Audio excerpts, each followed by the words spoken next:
Hi, good afternoon, everybody, and thank you for joining us today for part 2 of our webinar series, Cybersecurity in Multiple Lines of Defense.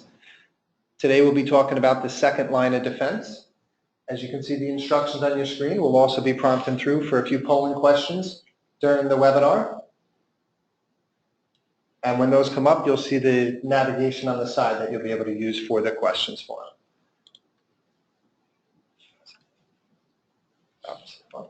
Okay, great.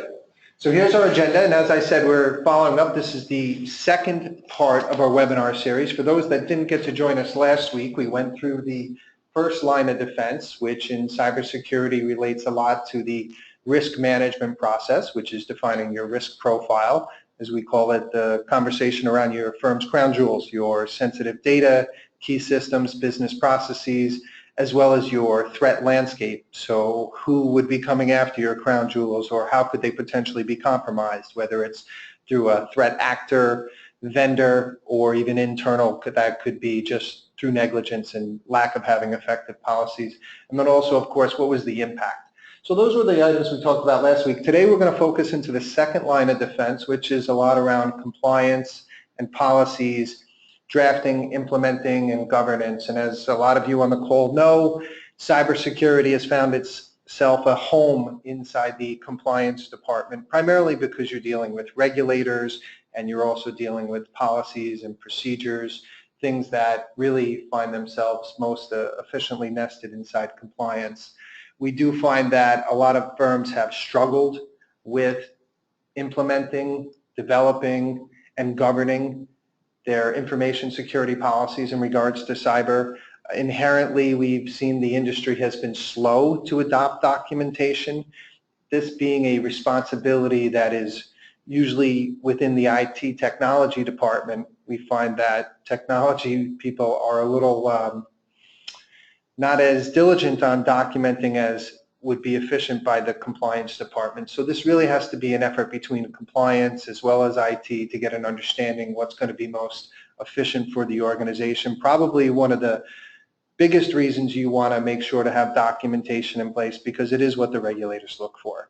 So those of you that are familiar with the SEC's first risk alert in April 2014 on cybersecurity, their item number 2 mentioned having a written information security policy, as well as other criteria that they referenced they'd want to have firms documented. And those of you on the phone that may have experienced or know somebody that's experienced being part of that sweep exam by the SEC, the request letter that they put forward to kick off that exam process is looking at a lot of documentation for a firm. So it's ultimately important. The regulators want to see you have things documented. In their view, if it's not documented, you're not doing it. If you tell them you are doing it, but it's not documented, it presents a lot of questions and inquiries that I think most of us would like to minimize. So not only does security help you create, does documentation help you create a good foundation for your cybersecurity program, but it also satisfies a lot of the requirements of the regulators for them. So here's an overall chart that we went through last time where we did talk about the first line of defense, and then we'll come into the second line of defense. What we're looking at in this category area is going to come around financial controls, information security controls, specific risk management, quality inspection, a lot of things that revolve around the Department of Compliance form. And then moving forward as part of our diagram, what we're going to get into next week's webinar call is going to be around the third line of defense and how internal audit and external auditing bodies, regulatory bodies have input in helping firms develop the approach and what really are the requirements to be inside their policies. The regulators are setting the guidelines and really have created a lot of good frameworks and foundations for firms to move forward and develop their policies. When compliance officers are putting together their policies for cybersecurity, it is a little more of a challenge than some of the traditional policies around expense management, trade allocations, other things that you've built inside your organization. They really require a multitude of experts and competencies that go across many different areas for them that we mentioned. So in your financial controls, you're looking for people that are specialists around money movements, being able to understand the procedures that the firm's using to move money within the organization externally from the organization? Are you using wires? Is it handled by a third-party administrator? Are there transactions being handled by your broker-dealer? So having the experts that understand those parts need to be involved in some of your policies. Of course, information security specialists need to have a good role in helping developing your policies and procedures, and you want to get an understanding from them where your data lives, breathes, and who touches it. So the technology people have to collaborate with compliance when drafting their policies. They'll also help give input on how the firm is handling things around encryption, virus, malware, data classification. Tools and solutions that we mentioned in last week's call are used by the first line of defense, but now technology has to help compliance integrate these into policies and develop the procedures and the cadence around how they're using form. So that's a key component when you have information security tied in there. And then, of course, physical security. When you're looking at cyber, it does come down to some old school type security practices, building access, employees having badges.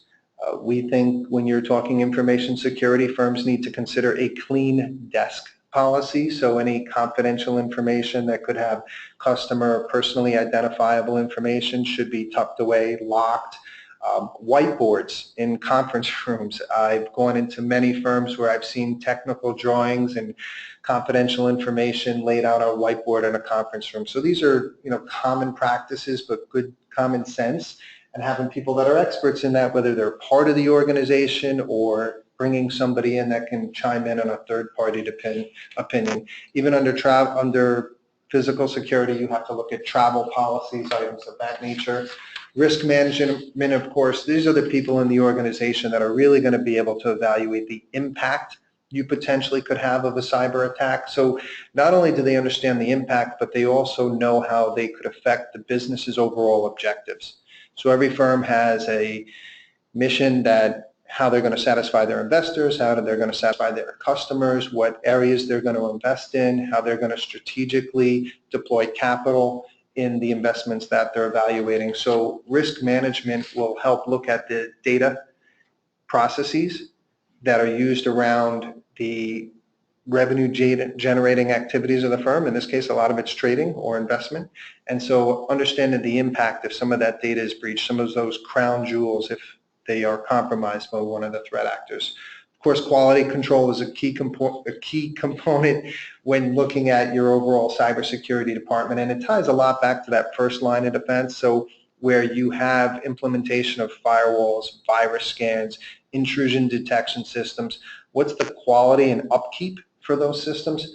Pretty critical and important, because as you put in more layers of these securities, if they are not properly maintained with good quality, then it can actually increase your vulnerabilities within the organization. So as you put in tools and solutions, you really have to have strong governance over them. Of course, the compliance experts are really helpful in the organization to understand what are the regulatory requirements. And once again, these are expertise that you may have internally, and in some cases may do a hybrid model where you're leveraging an external source. And in regards to cyber, there are constant regulatory changes and updates, and they vary by jurisdiction. So if you're a firm that's operating globally, you'll have to take in consideration some of the laws in the US versus UK versus Hong Kong. Even here in the US, there's some specific and more defined data handling practices in Massachusetts than there may be in other states. So having that expertise within the organization is important, which also ties into legal. Legal is really looking at what's our liabilities? What are we going to have responsibility for?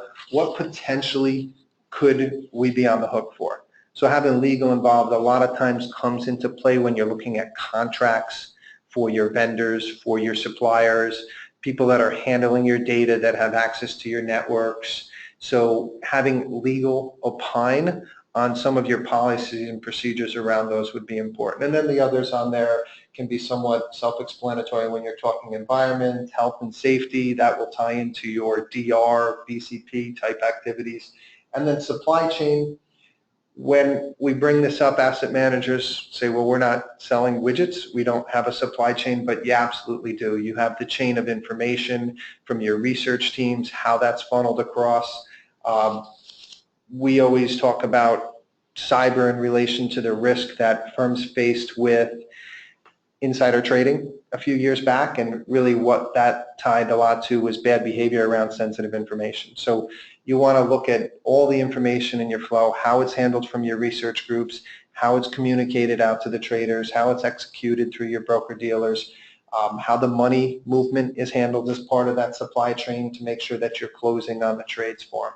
So all these areas of expertise are pretty critical when it comes to developing a good cybersecurity program for them. And just going through some of the other components here for them. Now, the composition of the second line can vary significantly depending on the size of an organization for them. So as we come to that point and we look at the difference within organizations, you know, your large banks will have specific roles and responsibilities for every one of those experts that was labeled on the previous slide form. In other organizations, it'll be combined.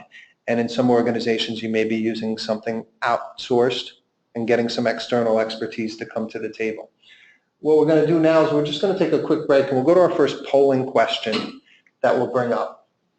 And our first polling question that we're going to bring up for today, and you'll see the ability to navigate and answer, is who is responsible for information security at your firm? And the questions we have here is,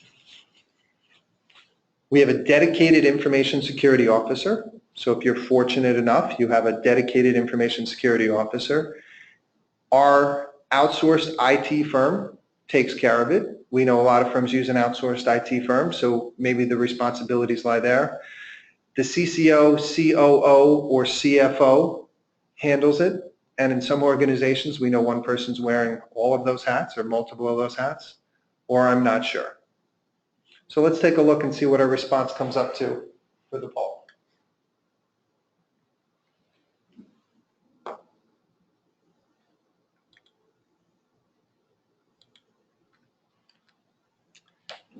Okay, 25% have a dedicated information security officer, 21% has it's outsourced, 54% the CCO, COO, CFO, and 0 said they're not sure. Well, the not sure being 0 is excellent.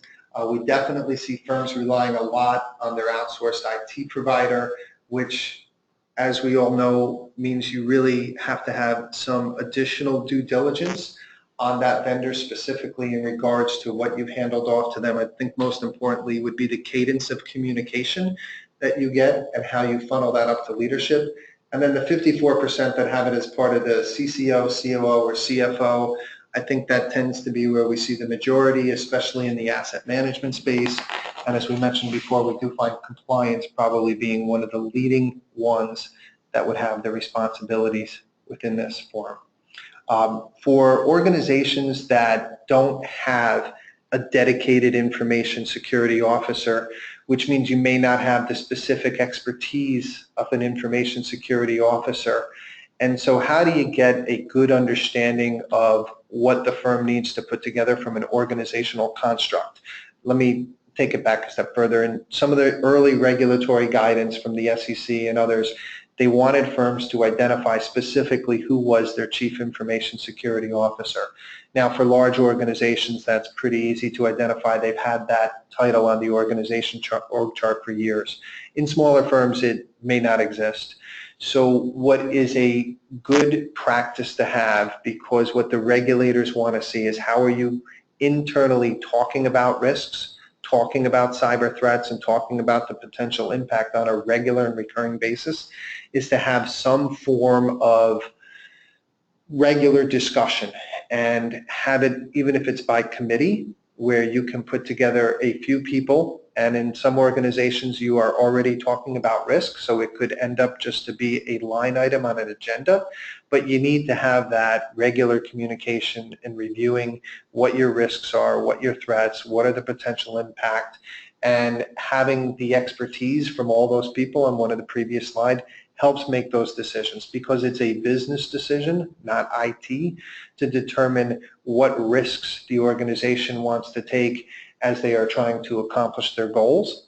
and what perils they're willing to potentially accept.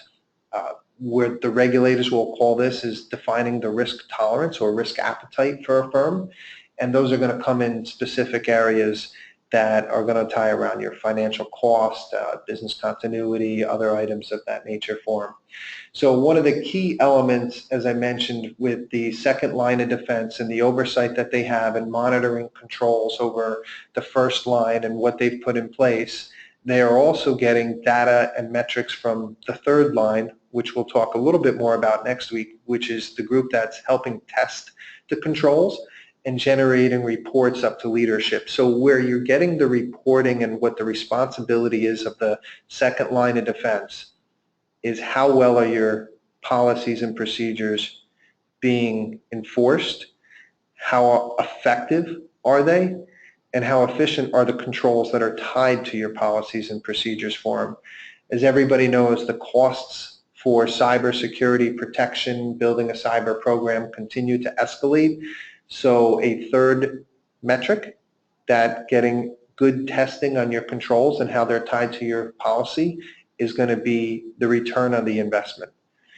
So as you start to build a good program and you work with the first line of defense that identifies the risk profile to the organization, you get the second line that can put the policies and how you want to have controls in place and what control objectives you need to be satisfying to stay within that risk profile. The third line will generate the tests to show how efficient those controls are.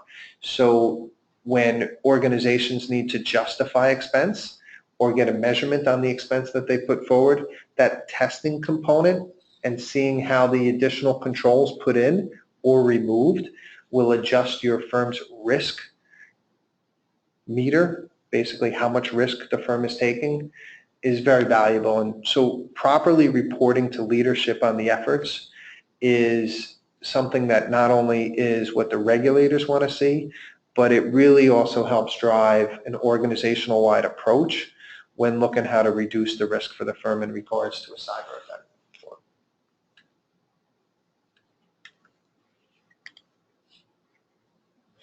So as we see up at the top there, it's a collaborative effort, it's a group effort, especially in smaller organizations where there's multiple hats. It should not be something that just one person is taking and driving. It should really be from the top level of the organization, having discussions really on what are the key risks and threats.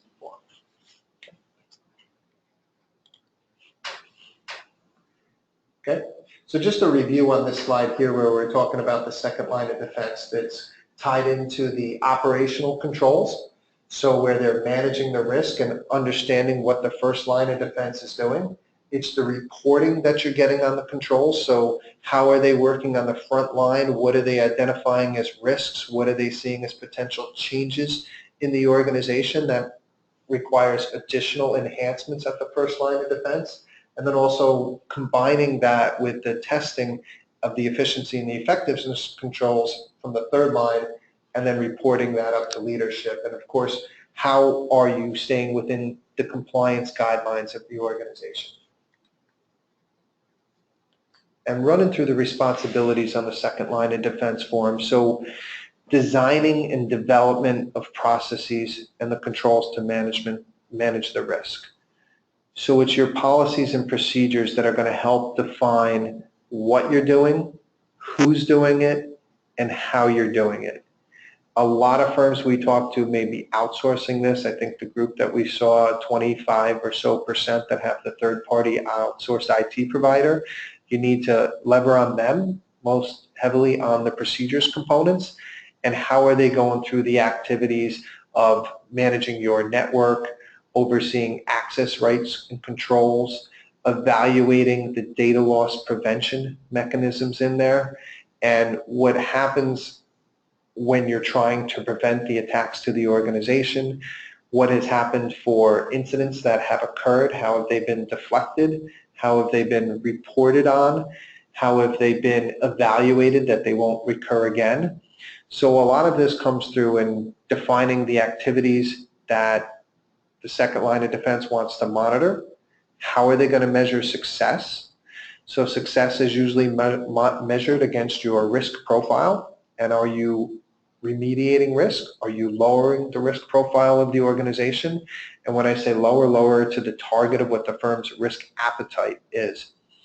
They're also looking at the adequacy and the effectiveness of the internal controls. So if the third line of defense comes back and indicates that our email filtering tool to prohibit personally identifiable information being exported through emails is not as effective as we'd like, and so there's a testing process behind that the third line of defense will do. They'll sample, they'll look at documents, and they'll see if it's a matter of employees not understanding policy or if it's one of the tools or solutions that the first line put in place that may not be configured correctly, could be a little too loose on some of the controls.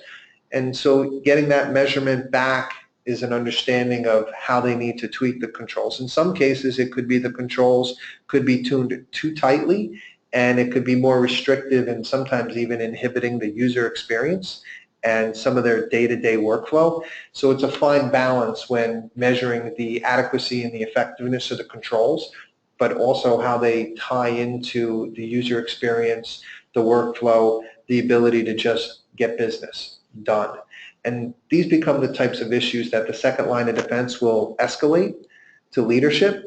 So where you're starting to see things that are impacting the business, impacting the goals of the organization, they need to be raised up. Additionally, you have to look at critical issues. You have to look at emerging risks and outliers. And by emerging risks, it comes back to that threat landscape discussion we had last week, where you're looking at where your data lives, breathes, and who touches it. So if a firm decides that they are going to start doing business in a territory and region that is known to be less ethical when it comes to information security and the protection of personally identifiable information, that's going to increase the risk of the organization for them. So the firm needs to be on alert for that, and the second line of defense needs to raise these up to leadership. They have to identify the risks, have a discussion about the risks, talk about what controls potentially would be required to mitigate the risk. And in some cases, they'll make the decision to move forward and mitigate the risk, or others it could be just putting in additional monitoring and making the determination based on what those reports come back for. Also, what the second line of defense will do is help them define what risk management frameworks the firm needs to continue to work on.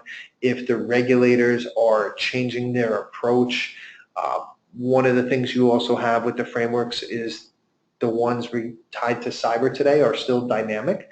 So NIST, the National Institute of Standards Technology, and SANS Top 20 Cyber Controls, which are two very commonly used frameworks today, are updating their frameworks. So somebody has to be understanding what are the latest developments that are coming, what are the latest best practices that are being pushed down through the industry forum. And then also the firm has to circle back to and look at how are we providing guidance and training related to our risk management, to our controls. So developing policies and procedures to be in line with the requirement for the regulators is good. Having policies and procedures developed that aren't effective or that employees are unaware of and don't know how to adhere to and comply to is worse.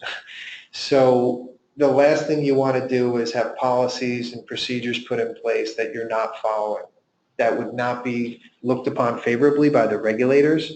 So when developing your policies and procedures, you have to have a plan on how you are going to review them. Make sure that IT is involved, that what you have put inside the policies and the procedures is what they are doing, and if they are not doing, that is achievable. You need to make sure that legal is also looking at it, making sure that some of the liabilities that could be tied to some of your policies, especially around vendor risk management, are identified. So this is coming back to that discussion of bringing experts to the table, having multiple views on different elements of risk, and then ultimately training employees. And what you'll come down to for training on around information security, there is wide level training from an organizational view on how you're having conceptually approaching cybersecurity and developing your program, and then there'll be specific training based on individual roles and responsibilities. We talked earlier about the financial controls, the money movements.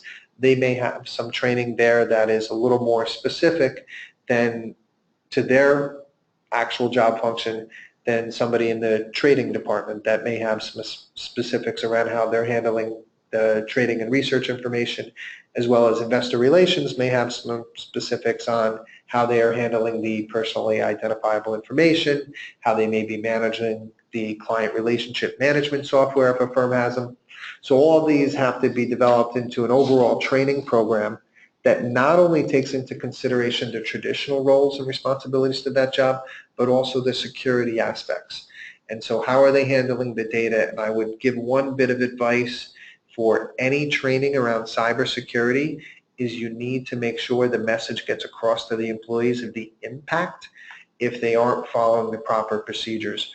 And so that ties in back again to the culture in the organization and everybody having a good understanding of why you're putting in good security for. And that's going to bring us up to our second polling question that we'll take before we start going through the next slide. So same as last time, we appreciate your responses. And what we're going to have on this next question that comes across, and it says, our firm's information security policies and procedures are being contemplated but not yet drafted, in draft but not yet adopted and implemented. We know there's a lot of firms that go through that process of making sure that the policies are achievable. That takes some time. Leave them in draft until you are sure that you can accomplish what's been put in there. The third is our policies and procedures are complete as per the SEC guidance. We know a lot of firms have gone through that sweep exam letter that the SEC has put out with 37, 38 questions all tied to documentation. They've done a gap assessment against that. And then the fourth is our policies and procedures are formalized. We have them tested and they're routinely updated. So policies for information security, because the threat landscape is changing out there, the risks are changing within the organization, and your business is going to be dynamic, are a little more fluid than some of the traditional policies and procedures that you have. So let's take a look at our results.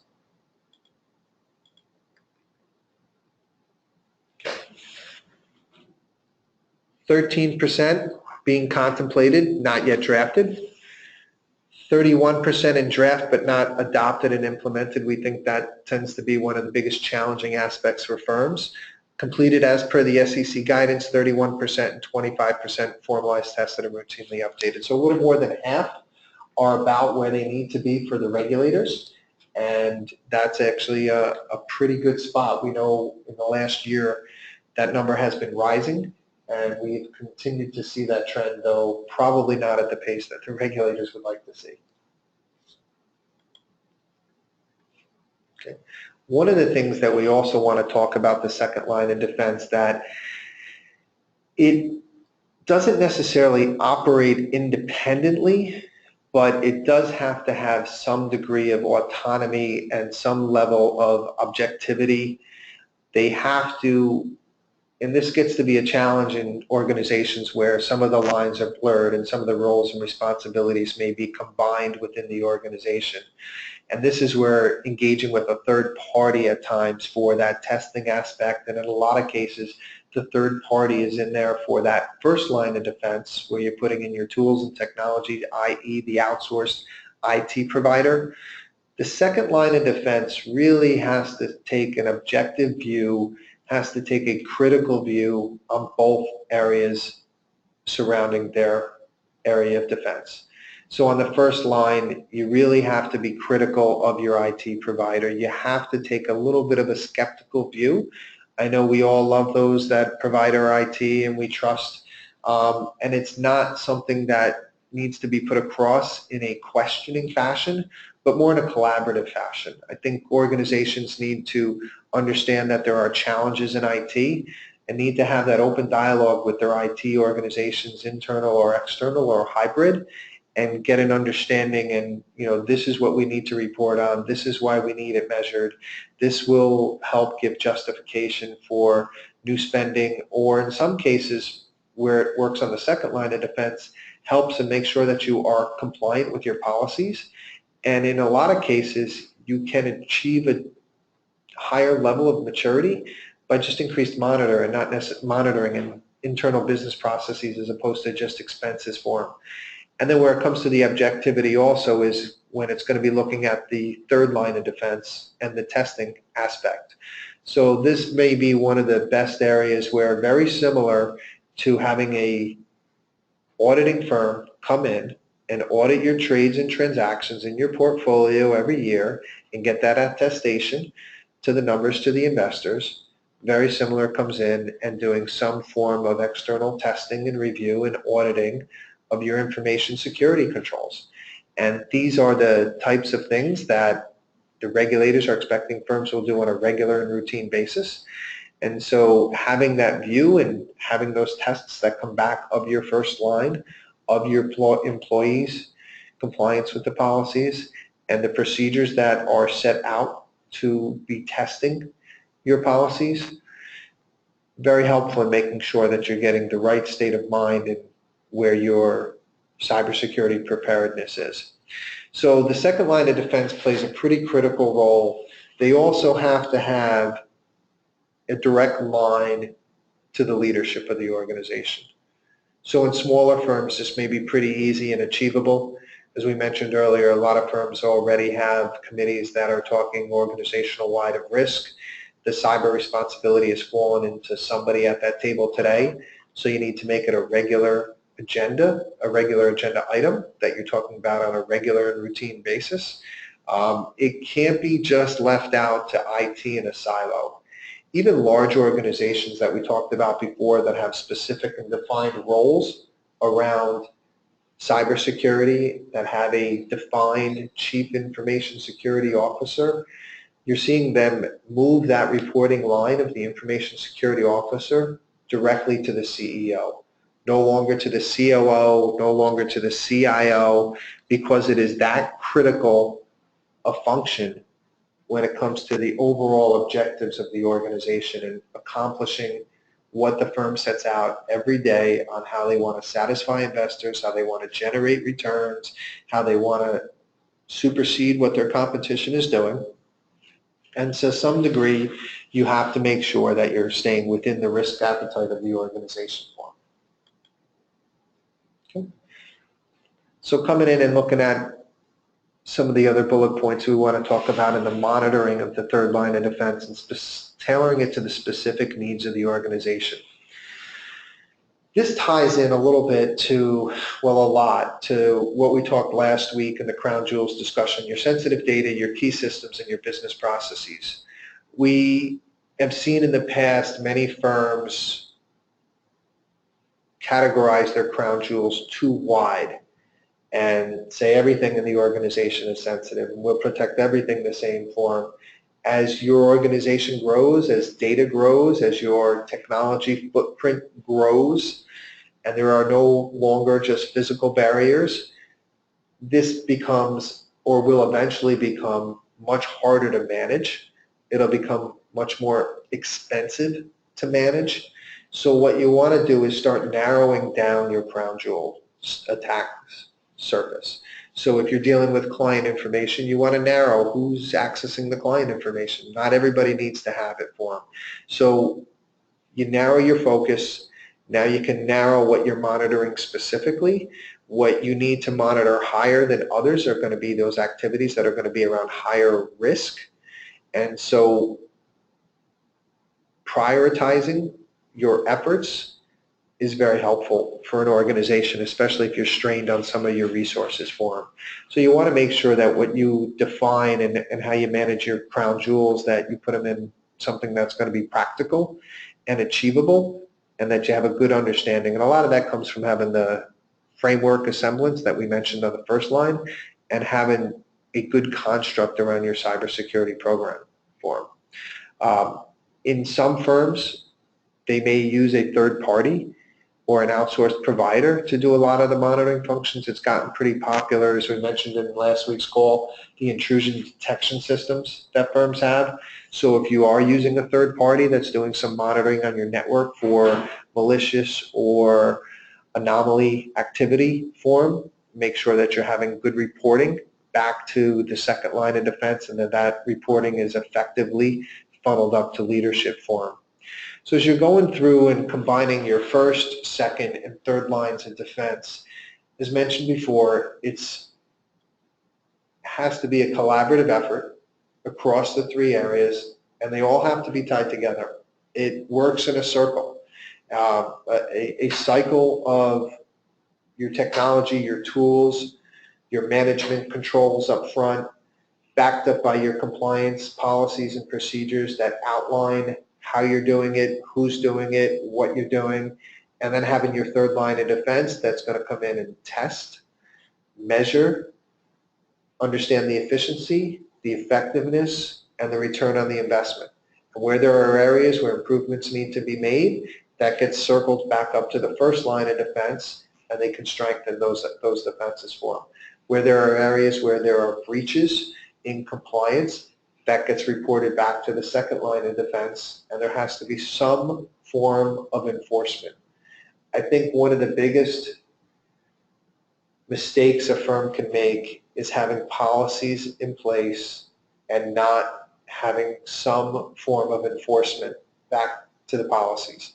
And it may be just a conversation with an employee, first time, give them an understanding, this is not the type of data we want to be sending out. This is not how we want to communicate to investors. This is a practice that can cause a vulnerability for them. And then it has to be reinforced and continue to be followed up for them. If you have policies and procedures in place and there's violations, but there is no enforcement, they are worse than useless, because you've basically not only breached your policies, but you've increased the level of risk that the firm is being exposed to for them. So as we round out today's conversation on the second line of defense, I want to leave a few parting thoughts and also remind everybody that you can chime in and ask some questions. As I start going through some of the closing thoughts, we'll give people time to see if they want to add any questions that we can respond here. I think what I would say to firms that answered that polling question, if you're still contemplating your policies and procedures, I would suggest you look at the SEC guidance. I would suggest if you are able to get access to the SEC sweep exam or an organization that can help with that process, it's a good outline to follow. I would strongly caution just trying to grab a template and work through it on your own. It is important to bring expertise, especially when it comes to what the regulators would be looking for. I think one of the biggest examples we always see is around the vendor risk management. Firms will put in, we evaluate our vendors, we see if they have critical data, we do some due diligence beyond it, but they don't do too much else. That due diligence may be just facilitating a questionnaire, and then there's no expertise to understand what's inside the questions. We'll also see areas where firms will do pen testing in the organization and then get the report back on the pen tests and may not really have a good understanding of what the difference is between a low, medium, and high vulnerability that comes up. We've seen times where the pen tester is not an organization that's familiar with asset management, and so what they may deem to be a low vulnerability could potentially be pretty high. The magnitude of certain data being breached could have a much greater reputational impact on an asset management firm than some other organizations for them. So let me just take a look and see if we have any questions that have come in.